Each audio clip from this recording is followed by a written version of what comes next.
e com muita gratidão que nós manifestamos ao plano espiritual que nos auxiliou na elaboração deste estudo, e também à direção da casa que nos oferece esta oportunidade.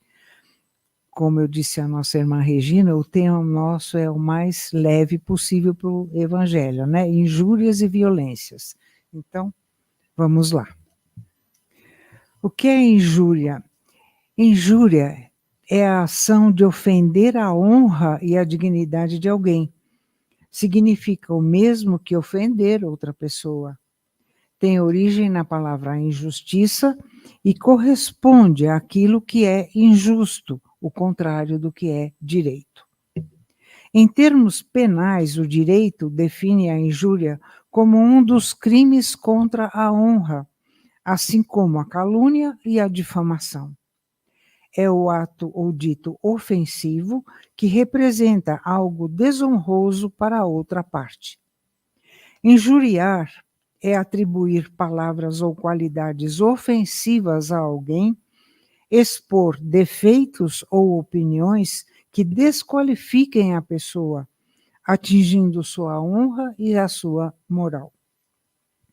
Os exemplos mais comuns são os xingamentos. Como Jesus se manifestou em relação à injúria? Disse ele: ouvistes que foi dito aos antigos: não matarás, e quem matar será réu no juízo. Pois eu vos digo que todo o que se ira contra o seu irmão será réu no juízo. O que disser a seu irmão, raca, será réu no conselho. E o que disser, és louco, merecerá a condenação do fogo do inferno. Olha que coisa mais pesada de Jesus, né? Por essas máximas, Jesus estabeleceu a lei como a doçura, a moderação, a mansuetude como leis. E, por consequência, condenou toda a violência, a cólera e até mesmo toda a expressão descortês. Raca, entre os hebreus, era uma expressão de desprezo, e a pessoa que dizia isto cuspia de lado, né? É evidente que, em qualquer circunstância, a intenção atenua a falta que nós cometemos. Mas por que uma simples palavra pode ter tamanha gravidade para merecer tamanha reprovação de Jesus? É que toda palavra ofensiva exprime um sentimento contrário à lei do amor e da caridade que deve regular todos os relacionamentos. E nós podemos considerar aqui também duas vertentes aqui no nosso estudo. Quem injuria e quem se sente injuriado. Vamos ver como é a pessoa que injuria. Aquele que injuria tem a necessidade de denegrir alguém, não encontra outros meios de fazer valer a sua opinião ou se sente diminuído em relação ao outro. O ofensor geralmente é uma pessoa agressiva que quer, por toda a lei, fazer prevalecer as suas ideias. Porém, mal sabe ele que a ofensa está prevista no Código Penal e a pena para quem injuria é a detenção de 1 a 6 meses ou uma multa. Vamos combinar que essa lei não pegou, né, pessoal? Porque se pegasse, não sei quem é que estaria fora da cadeia neste momento, não é? E nós perguntamos, qual a necessidade de injuriar o outro, de ofender o outro, denegrir, expor publicamente o outro? Será que não é a nossa vaidade que está determinando este tipo de comportamento? Uma baixa autoestima também pode estar determinando a necessidade de denegrir a outra pessoa. Diminuindo o outro, será que eu não consigo me projetar, fazer com que a atenção se volte para mim? Estejamos certos de que a calúnia e a injúria são apenas frutos daqueles que se perderam nos desatinos da inveja e do ciúme. Por outro lado, por que a injúria nos afeta tanto? Por que nos sentimos injuriados à menor alusão de um erro ou de um ato falho por nós cometido? Suscetibilidade. Esta é a resposta. A suscetibilidade é uma característica da pessoa que possui uma sensibilidade exacerbada a qualquer crítica, por mais bem intencionada e construtiva que essa crítica se apresente. É próprio de quem se afeta desproporcionalmente, vitimando-se, acreditando-se perseguido, quando o alvo de um comentário que questione suas ações, seu trabalho ou mesmo aspectos da sua personalidade. Essa suscetibilidade está estruturada numa visão distorcida que temos de nós mesmos, que temos do outro e da própria realidade. Essa distorção, por sua vez, pode ser alimentada pela crença de que nós somos superiores, que fazemos está acima da média, de que somos o missionário do sentido específico da palavra e que nosso trabalho é um legado futuro que somente as gerações de amanhã são capazes de compreender. Um bom caminho para começarmos a resolver esta questão está em primeiro admitir que nós sejamos suscetíveis. Vou admitir, sou mesmo suscetíveis. E num segundo momento, vamos nos esforçar para deixarmos de ser. No caminho de lutas, os bons espíritos estarão sempre conosco, desde que sejamos sinceros conosco mesmos, com os outros e com eles, com os espíritos bons. Toda rota pode ser corrigida, todo problema possui uma solução, e mesmo a suscetibilidade pode ser vencida com o antídoto do autoconhecimento e da modéstia. E agora nós vamos falar um pouquinho sobre a violência. Isso tudo que nós falamos foi em relação à injúria e suas consequências, né? Violência. Por que Jesus dizia nas seguintes palavras: bem-aventurados os mansos, porque eles possuirão a terra? Por que os mansos possuirão a terra? Ele não cansou de dizer que nós não devemos nos apegar aos bens materiais?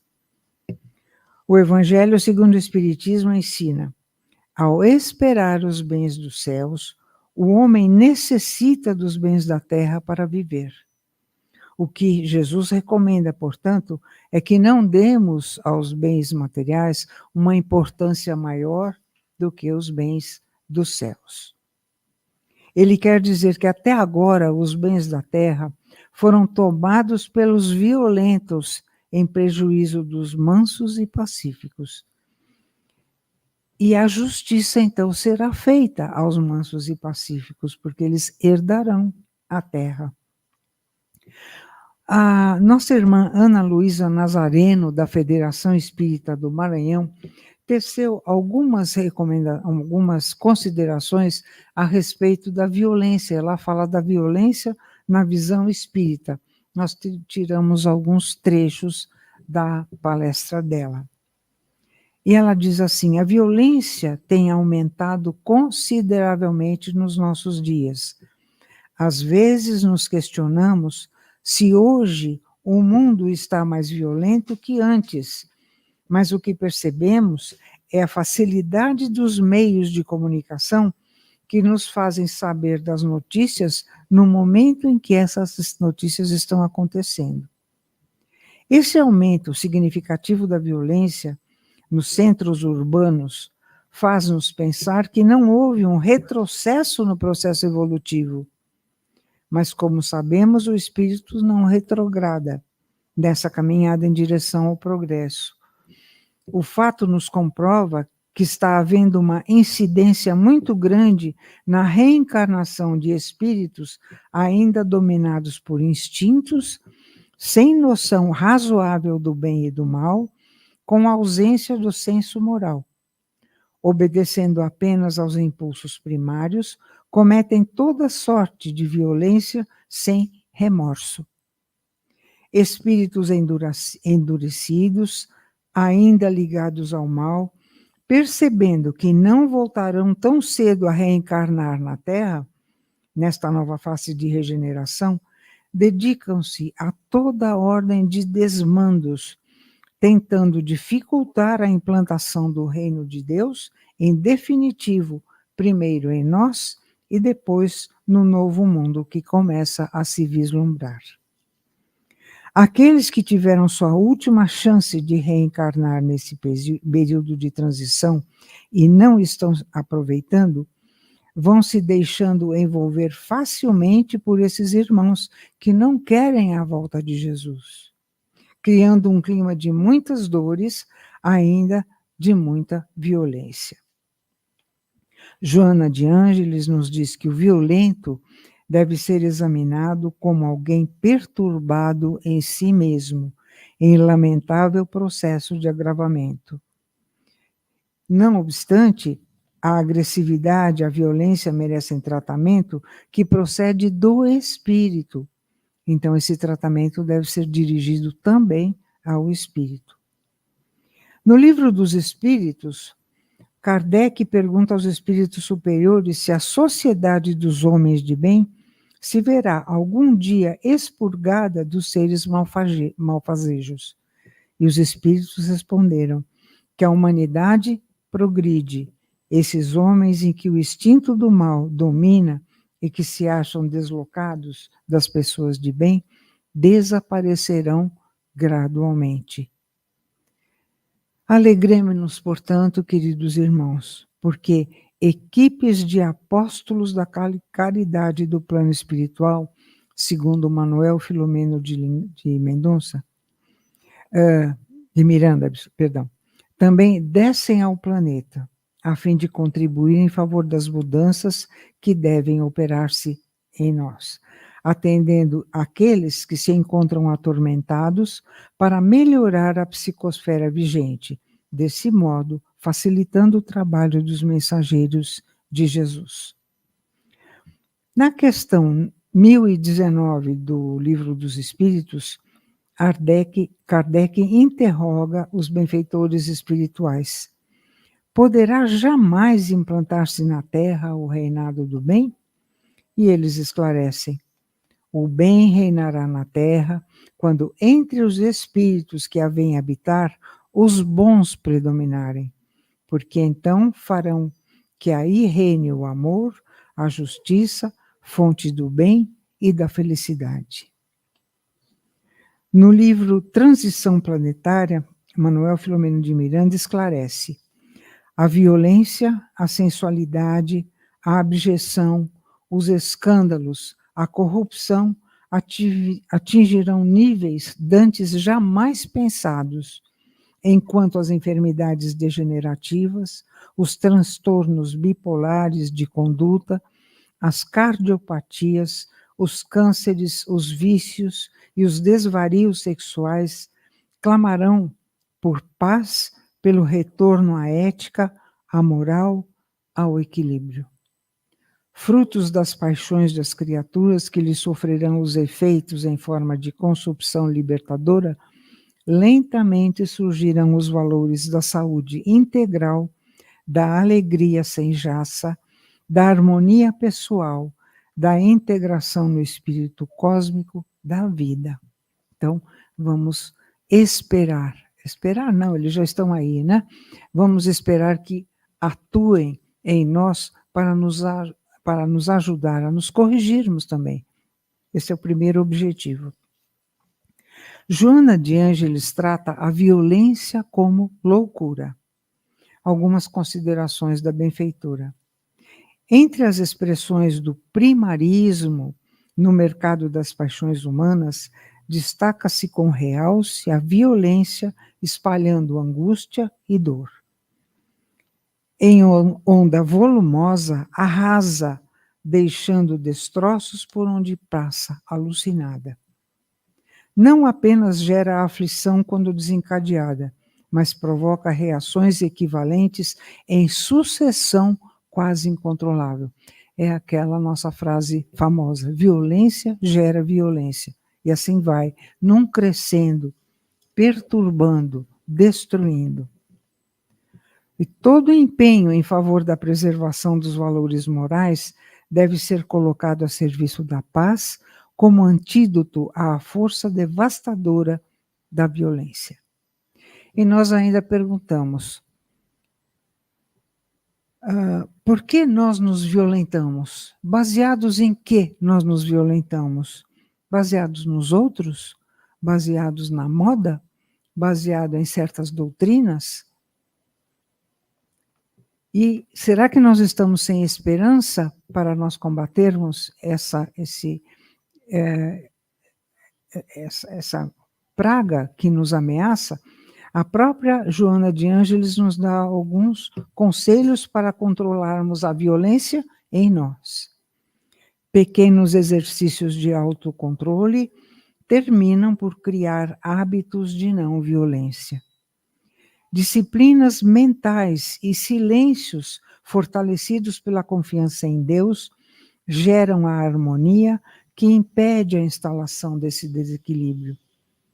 Atividades de amor, visando o bem e o progresso da criatura humana e da sociedade, constituem patamar de resistência às investidas da agressividade.